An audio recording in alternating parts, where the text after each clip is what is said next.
옆 사람하고 인사 이렇게 나누도록 하겠습니다. 당신은 주님이 부르신 사람입니다. 앞뒤로 한 번 더 인사 나누겠습니다. 뒷모습이 멋진 사람이 됩시다. 감사합니다. 그럼 이 시간 멋진 등장, 멋진 퇴장이라는 제목으로 말씀 나누도록 하겠습니다. 교회는 이제 그 1년 가운데에서 사역의 방향들이 많이 달라지는데요. 교회에서 보면은 어느 때가 가장 바쁘냐라고 했을 때 교역자를 중심으로 볼 때는 연말이 가장 바빠집니다. 특히나 주일학교 부서나 청년부 같은 다음 세대를 담당하는 그런 부서 사역자들이 많이 바빠집니다. 그렇다면 왜 바빠질까요? 뭐 때문에 바빠질까요? 왜 바빠지냐면 교사나 아니면 리더를 구하느라고 아주 바빠집니다. 나라의 국회의원 같은 자리는 서로 하려고 난리인데 사실 교회 학교 교사나 리더 같은 자리는 서로 하려고 하는 자리가 아닙니다. 물론 각자의 개인 사정 가운데 부득이하게 못하게 되는 경우들 물론 많이 생깁니다. 그런데 그런 것보다도 그런 교사나 리더를 구하기 어려운 이유는 이 교회 학교 교사나 이 교회에서의 리더나 구역장, 광장 뭐 이런 교회에서의 리더의 자리들은 생기는 게 전혀 없는 자리, 그리고 책임과 일이 많은 자리이기 때문에 사람을 구하기가 참 어렵습니다. 이 부분에 있어서 일반인들의 시선으로 생각을 해보자면 교회 학교 리더, 교회 학교 교사 뭐 이런 자리는 도대체 저 사람들 왜 저 고생하는 거야? 라는 의문이 들 만한 자리들이 바로 교회의 리더들의 자리입니다. 제가 예전에 동두천에 살 때 동두천 청년 기독인 연합이라는 단체가 있었습니다. 동두천에 있는 초교파 연합 단체였는데 우리 감리교, 장로교 뭐 할 것 없이 동두천에 있는 교회들이 연합으로 목사님들이 결의를 해서 청년 연합 단체를 만드셨습니다. 그래서 동두천에 있는 청년들을 위한 여러 가지 크고 작은 사역들을 꽤 하는 다루는 예산 규모도 있고 참여하는 이제 같이 결연되어 있는 교회들도 제법 많은 그런 큰 단체였었습니다. 그런데 그 단체에 가장 큰 고민이 있었습니다. 뭔지 아십니까? 뭐냐면 연말마다 매해 동두천 연합 청년회 임원을 뽑는데 그때 임원을 뽑는 게 참 어려웠습니다. 우선 거기 청년연합회의 임원이 되려면 각 교회의 그런 임원단 출신이어야 됩니다. 적어도 회장 정도는 해야 그 연합회 임원 회의에 낄 수가 있었고, 그 공식 연합회 회의에서 이제 같이 추천을 통해서 사람이 들어서면 이제 투표를 통해서 동두천 청년연합 대표가 뽑혀지게 되는 겁니다. 그런데 그때에 가면은 분위기가 어떠냐면 서로 혹시나 누가 누구를 추천당할까봐 서로 추천을 당할까봐 전전긍긍해하는 모습들을 보이는 겁니다.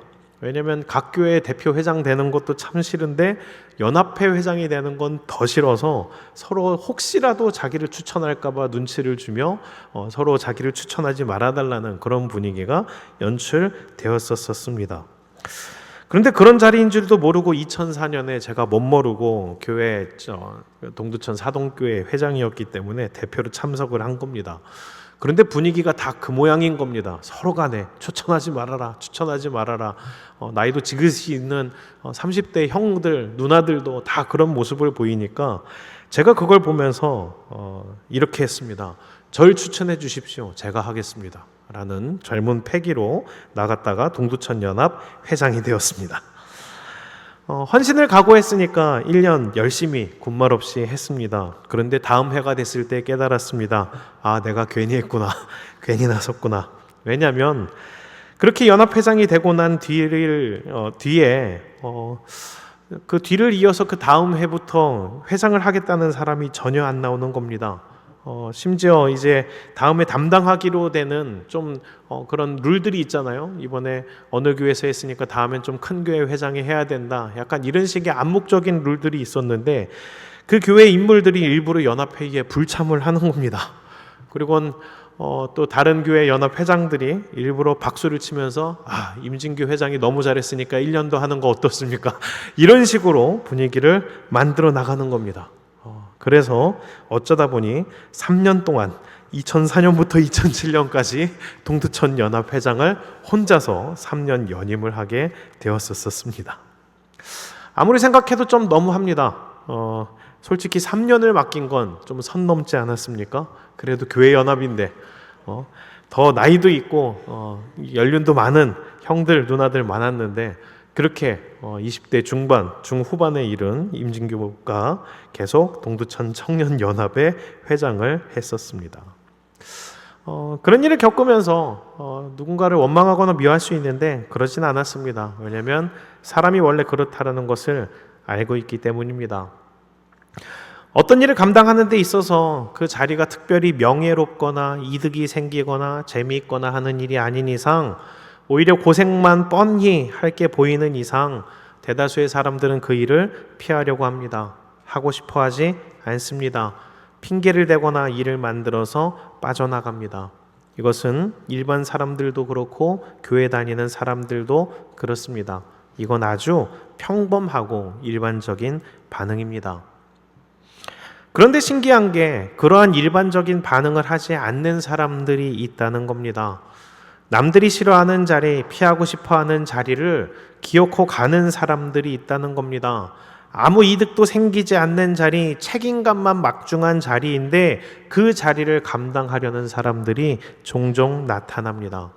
교회는 그러한 사람들로 인해서 유지되고 그러한 사람들로 인해서 교회다움을 회복해 나아갑니다. 감사한 것은 우리 청년부에도 그런 친구들이 있습니다. 아니, 있는 정도가 아니라 개인적으로는 자랑하고 싶을 만큼 꽤 많습니다. 잘 모르는 사람들은 대형교회를 우습게 합니다. 그냥 사람들이 모이는 줄로 착각합니다. 그런데 막상 와서 보십시오. 절대 아닙니다. 사람들은 그냥 모이지 않습니다. 매주 180명이 넘는 청년들이 모이고 함께 예배드리고 소그룹을 하는 것, 선교 사역을 감당하는 것, 이게 그냥 이루어지거나 그냥 진행되지 않습니다. 그만큼의 헌신된 사람들, 자기의 편의를 챙기기보다 먼저 그 나라와 그 의를 구하는 사람들이 있기 때문에 이 청년 공동체가 유지되고 성장하고 활동할 수 있는 겁니다. 이야기가 나온 김에 몇 사람을 대표로 칭찬하고 싶습니다. 칭찬하자면 이렇습니다. 제가 처음 우리 청년부에 왔을 때 우리 승리 공동체는 사실 심각한 침체기에 있었습니다. 2023년 1월 처음 부임했을 때 인사를 하면서 겉으로 티는 안 냈지만 속으로 많이 놀랐었습니다. 왠지 아십니까? 처음 이제 만나서 인사를 하는데 인사하는 청년들이 한두 명이 아니라 꽤 여러 명이 이렇게 인사하는 겁니다. 아, 목사님 안녕하세요 하면 예, 반가워요. 막 제가 이제 인사를 했는데 이름이 어떻게 돼요? 나이가 어떻게 돼요? 뭐 하는 청년이에요? 어디 살아요? 하는데 그걸 말해주지 않고 이렇게 인사하는 겁니다. 아, 목사님, 사실은요, 제가 오늘까지만 나올 예정입니다. 뭐 하는 청년인지 알고 싶어서 관계를 쌓으려고 물어보면 더 이상 관계를 쌓으려고 대답하는 게 아니라 목사님 죄송해요. 그러시면 안 돼요. 마음 아파져요. 저는 이제 다음 주부터 안 나올 거예요. 다음 달부터 안 나올 거예요. 저는 오늘까지만 할 거예요. 이 인사를 계속해서 하는 겁니다. 처음 부임해서 그런 인사를 연속으로 받기는 처음이라서 속으로 내심 많이 당황했습니다. 그냥 교회가 좀 무슨 문제가 있었나 보다 생각했는데 리더 봉사하는 사람들을 임명할 때에도 마찬가지 인사들을 좀 많이 받았습니다. 전에 있었던 목사님에게 리더 맡았던 형제 자매들 명단을 받았고 전에 있던 목사님은 이 명단대로 리더 임명하시면 될 겁니다. 열심히 할 겁니다라고 분명히 알려주셨는데 전화해서 내년 리더 같이 하시죠 했더니 다들 힘들다라는 겁니다. 안 할 거라는 겁니다. 도대체 이게 무슨 일인가 했더니 청년들의 마음이 이해는 갔습니다. 예배 분위기는 가라앉았고 여기저기 청년들은 떠나겠다 인사했고 또 많은 청년들이 실제로 개척을 하면서 떠나게 되는 상황이었습니다. 그리고 리더들도 서로 지금 새로 이제 뭔가가 많이 바뀌는 분위기라서 서로 눈치를 보는 겁니다. 그래, 이런 상황 가운데에서 뭘 하겠다라고 하는 건 힘들겠지. 속으로 이해는 했지만 그래도 저는 당황스러웠었습니다. 그런데 그런 상황 가운데에도 보석같이 빛나는 형제 자매들이 있는 겁니다. 많은 사람들이 여기까지가 제 한계예요, 저는 내려놓습니다 하는 가운데 어떤 형제 자매들은 저를 따로 찾아왔습니다. 그리고 이렇게 말하는 겁니다. 목사님이 시키시면 뭐든 하겠습니다. 리더를 하라고 하면 리더를 하고 임원을 하라고 하면 임원을 하겠습니다 라는 청년이 있는 겁니다. 얼마나 감동스럽습니까? 그리고 또 한 청년은 이랬습니다. 그 청년은 나이가 있기 때문에 전에 어떤 동아리 리더를 맡았기 때문에 저는 리더의 경력이 있고 말씀에 대한 이해도 좀 있을 줄로 알았습니다. 그렇게 지레짐작하고 다음에 리더를 해주기를 전화를 걸었는데 그 청년이 이렇게 대답하는 겁니다. 사실 목사님, 전 성경 공부도 제대로 해본 적 없고 신앙 훈련도 받은 적이 없습니다. 이전에 리더를 맡은 것도 그냥 일반 동아리라서 맡은 거지 셀 리더 같은 거 해본 적이 전혀 없습니다. 그래서 부담스럽습니다 라고 하는 겁니다. 그래서 리더 섭외에 실패했나 했더니 그 뒤가 감동적입니다. 그렇지만 목사님이 하라고 하시면 하겠습니다 라고 대답을 하는 겁니다. 무언가 능력이 있고 잘해서와 이런 있고 없고를 넘어서서 그 순종으로 헌신의 자리에 갈 줄 아는 그 청년이 너무나 좋았습니다. 그 청년이 이번 8월에 결혼한다는데 개인적으로 더 애정이 가고 기도하게 됩니다. 사실 이런 청년들의 일화를 소개하자면 너무나 많습니다. 찬양을 인도하는 누구도 그렇고 어떤 지금의 자리를 맡고 있는, 계속해서 끊지 않고 지금 몇 년째 맡고 있는 그런 리더들도 그렇고, 어려움이 있지만 부담 가운데에도 순종함으로 그 자리를 감당하고 있는 우리 청년들이 많습니다. 이 자리를 빌어 그 청년들을 치하하고 칭찬하고 감사한 마음을 전합니다. 오늘 말씀에는 이런 멋진 사람들이 말씀 가운데 소개됩니다. 누구냐면 바로 르우벤 지파와 갓 지파와 므낫세 반 지파의 이야기입니다. 가나안의 전쟁이 사실상 종료되었습니다. 국지전이 남아있었지만 남북연합군을 분쇄해서 가장 중요한 요새와 성들을 점령함으로써 이스라엘 백성들은 이미 승리의 깃발을 가나안 땅에 꽂았습니다. 아직 국지적인 전투는 조금 남아있다 하더라도 이미 최종 승리 선언을 해도 이상할 것이 없는 분위기인 겁니다. 이때 여호수아는 요단 동편에서부터 전쟁에 참여하기 위해서 지금까지 함께 했었던 르우벤 지파와 갓 지파와 므낫세 반 지파를 불러냅니다. 그리고 그들을 돌려보내기 위해서 이제 그들의 노고를 치하하고 칭찬합니다. 그 부분을 우리 한번 읽어보겠습니다. 여호수아서 22장 2절에서 3절입니다. 같이 읽겠습니다. 시작. 그들에게 이르되 여호와의 종 모세가 너희에게 명령한 것을 지키며 또 내가 너희에게 명령한 모든 일에 너희가 내 말을 순종하여 오늘까지 날이 오래도록 너희가 너희 형제를 떠나지 아니하고 오직 너희의 하나님 여호와께서 명령하신 그 책임을 지키도다. 아멘. 여호수아서를 처음부터 읽어온 사람들, 성경에 약간의 지식이 있는 사람들은 알 겁니다. 지금 이름이 거론된 르우벤, 갓, 므낫세 반 지파는 사실은 엄밀히 따지자면 이 정복전쟁에 굳이 피 흘리며 참여하지 않아도 되는 사람들이었습니다. 왜냐하면 그들은 이미 땅을 정복하고 분배를 받았던 사람들이기 때문입니다. 이들은 아직 그 이스라엘 전체의 전쟁은 끝나지 않았지만 자기들이 해야 되는 전쟁은 사실 끝난 상황이었습니다. 그러니까 좀 억지를 부리면 약간 체면은 구긴다 하더라도 이 전쟁에 참여하지 않을 만한 명분은 충분합니다. 우리도 우리 요단 동편, 우리의 지역을 지켜야 하지 않겠습니까? 우리의 가정을 지켜야 되지 않겠습니까? 우리의 있는 지역에 또 누가 쳐들어오면 어떻게 합니까? 이런 명분을 내세울 수 있습니다. 그리고 또 하나, 어느 정도 전쟁을 한 중간 정도적인 상황 가운데 우리 지금 이 정도 하면 된 거 아닙니까? 우리의 지역을 점령하는 것도 아닌데 이 정도 피 흘리고 이 정도 싸웠으면 충분히 한 거 아닙니까? 라고 하며 중간에 돌아갈 수도 있었을 겁니다. 그러나 그들은 그렇게 하지 않았습니다. 여호수아의 부름에 처음부터 기꺼이 응했고 선봉에 서라는 요구에도 철저히 순종했으며 마지막 전투가 끝날 때까지 그들은 책임을 넘어서 사명을 다했습니다. 그리고 그들은 정말 멋지게 여호수아 1장 16절 18절 말씀까지 그때 고백했던 대로 그 약속을 잘 지켜냈습니다. 그 순간의 고백도 멋있었지만 더욱더 대단한 것은 그 고백대로 살아내었다라는 것, 그것이 정말 멋진 겁니다. 우리 그때 뭐라고 했었는지 다시 한번 보겠습니다. 여호수아서 1장 16절에서 18절입니다. 같이 읽습니다. 시작. 그들이 여호수아에게 대답하여 이르되 당신이 우리에게 명령하신 것은 우리가 다 행할 것이요 당신이 우리를 보내시는 곳에는 우리가 가리이다. 우리는 범사에 모세에게 순종한 것 같이 당신에게 순종하려니와 오직 당신의 하나님 여호와께서 모세와 함께 계시던 것 같이 당신과 함께 계시기를 원하나이다. 누구든지 당신의 명령을 거역하며 당신의 말씀을 순종하지 아니하는 자는 죽임을 당하리니 오직 강하고 담대하소서. 아멘.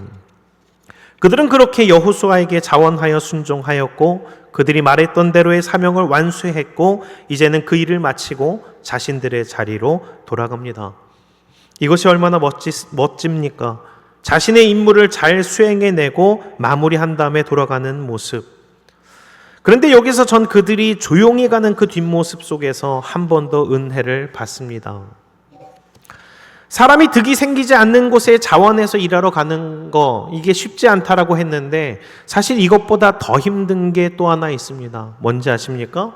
그게 뭐냐면 자신의 권리를 주장할 만한 곳에서 조용히 스스로 물러서는 것입니다. 어려운 곳에 가는 건 못하지만 그 가서 어려운 일들을 해낸 다음에 자기의 권리를 주장하지 않는 것, 이것이 더 어려운 일입니다. 왜냐하면 사람은 본능적으로 자신의 목소리를 크게 내려 합니다. 내 자리, 내 이득, 내 공로, 이것을 챙기려고 하는 게 사람의 본능입니다. 역사에서도 보면 개국공신으로 큰 공을 세웠지만 나중에는 자신이 세운 공에 대한 권례를 내세우기 위해서 나라를 혼란케 하는 사람들이 많이 등장합니다. 그런데 이건 나라뿐만이 아닙니다. 교회 공동체에서도 그렇습니다. 교회를 위해 헌신한 사람 가운데 자신이 헌신한 만큼의 자기의 목소리를 내기 위해 교회를 흔드는 사람들 많이 나옵니다. 교회는 어떤 새신자들이 흔들거나 위기 빠뜨리거나 교회를 분열시키지 않습니다. 그러면 교회를 분열시키거나 흔들거나 어렵게 만드는 사람들 누구인가? 자세히 보면 왕년에 열심히 했었던 사람들입니다. 교회를 일으킨 목사, 교회를 위해 헌신했던 장로, 교회를 위해서 헌신했던 리더들이 오히려 나중엔 문제를 일으키는 경우들이 많습니다. 헌신은 매우 귀한 것이지만 그 헌신함에 있어서 자신의 권리를 주장하기 시작하면 앞에 했었던 그 모든 헌신들이 무색해지게 됩니다. 주님께서 왼손이 하는 일을 오른손이 모르게 하라라고 말씀하신 데에는 다 이유가 있는 겁니다. 그런 의미에서 오늘 말씀에 나오는 르우벤 지파와 갓 지파와 므낫세 반 지파는 매우 훌륭합니다. 요단 서편 정복 전쟁에 가장 선봉에 서서 전투를 함으로 큰 공을 세웠습니다. 헌신을 했습니다. 이제 전쟁이 종료된 시점에 모두가 므낫세 반 지파와 르우벤 지파와 갓 지파의 공을 치하하는 상황입니다. 그런데 여기서 이 세 지파는 자신의 목소리를 더 내려 하지 않습니다. 우리가 이 정도까지 했으면 그래도 좀 더 주셔야 되는 거 아닙니까? 그래도 우리가 이 정도까지 했는데 여기 땅은 우리에게 주셔야 되는 거 아닙니까? 이런 말 하지 않습니다. 그들은 자신의 소임을 다했으니 조용히 물러가겠다며 헤어집니다. 군더더기 없이 물러서는 이 모습은 보기엔 쉬워 보이지만 정말 어려운 모습입니다. 이것이야말로 성숙된 모습, 크리스찬이 가져야 될 뒷모습입니다. 제가 존경하는 목사님 중에 김동호 목사님이라는 분 계십니다. 그분은 사역적으로도 대단한 업적을 세우셨지만 그 업적보다도 더 존경스러운 것은 그분의 성품과 겸손함입니다. 그분은 교회를 크게 세우시고 부흥시키셨는데도 불구하고 그 교회에서 자신의 권리를 주장하지 않으셨습니다. 보통은 한 교회를 부흥시켰던 목사님들은 계속해서 영향력을 행사하려 하거나 그 공에 대한 보상을 요구하는 사람들이 많은데 그분은 어떻게 하셨냐면 조용히 완전히 정리하고 떠나셨습니다. 김동호 목사님은 그렇게 65세 젊은 나이로 높은 뜻 교회를 은퇴하셨습니다. 보통의 목회자가 70세에 은퇴를 하는 것이 보통인데 그분은 65세에 미리 은퇴하시며 젊고 쟁쟁한 다른 목사님들 잘 사역할 수 있도록 조용히 영향력 끼치지 않고 조용히 은퇴하셨습니다. 그분 은퇴식이 진짜 멋집니다. 그분 은퇴식 때 어떻게 하셨냐면 이렇게 하셨습니다. 누가복음 17장 9절에서 10절을 읽으신 겁니다. 같이 읽겠습니다. 시작. 명한 대로 하였다고 종에게 감사하겠느냐. 이와 같이 너희도 명령받은 것을 다 행한 후에 이르기를 우리는 무익한 종이라 우리가 하여야 할 일을 한 것뿐이라 할지니라. 아멘.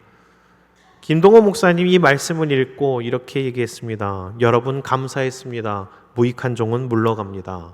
끝. 이 마무리는 사실 김동호 목사님이 존경하던 임택진 목사님이란 분이 먼저 보이셨던 모습입니다. 원로 중에 아주 유명한 임택진 목사님 은퇴식 때 딱 이 말씀을 읽고 무익한 종은 물러갑니다. 한마디 말하고 조용히 사라지셨습니다. 그 목사님의 뒷모습을 보고 대단한 도전과 존경을 느꼈던 김동호 목사님도 마찬가지로 내가 은퇴할 땐 반드시 저렇게 해야지 결단했더랍니다. 그래서 그렇게 인사하고 김동호 목사님도 마무리를 하셨습니다. 목회를 하면서 자신의 권익을 내려놓지 못해서 끝이 안 좋았던 수많은 사람들이 있습니다. 비행기가 날아가는 것, 이륙하는 것, 잘 날아서 목적지까지 가는 것 대단히 중요하지만 가장 중요한 것이 무엇이냐? 랜딩을 잘해야 됩니다. 착륙을 잘해야 그 여정이 아름다운 것입니다. 그렇기 때문에 저 역시 그것을 소망합니다. 뷰티풀 랜딩, 아름다운 마무리. 열심히 하는 것이 잘 마무리되도록 마지막에 아무 흔적 남기지 않고 화장실 벽에 있는 그 말처럼 아름다운 사람은 머문 자리도 아름답다라는 말처럼 아름답게 마무리하고 싶은 것이 저의 목회적인 소망 가운데 하나입니다. 말씀을 마치도록 하겠습니다. 오늘 말씀에는 특정한 인물이 부각되어 보이지 않습니다. 그저 루벤 지파, 갓 지파, 므낫세 반 지파 세 개의 지파의 이름으로 대변된 무수히 많은 사람들이 조용히 숨어 있습니다. 그들이 각기 공동체의 일원으로서 모여 누구 하나 다른 목소리 내지 않고 한 목소리 한 몸으로서 충성을 맹세하고 맡은 바 사명을 잘 완수하고 아름답게 떠나는 모습, 그 모습들이 말 그대로 감동입니다. 그리고 그들의 이런 모습이 바로 교회 공동체가 갖추어야 할 모습이라는 겁니다. 저는 바라고 소망하기로 우리 청년부가 그런 청년부 되기 원합니다. 그리고 제가 그런 사람 되기 원합니다. 그리고 우리 열심히 한 리더들 그렇게 하시기를 축원합니다.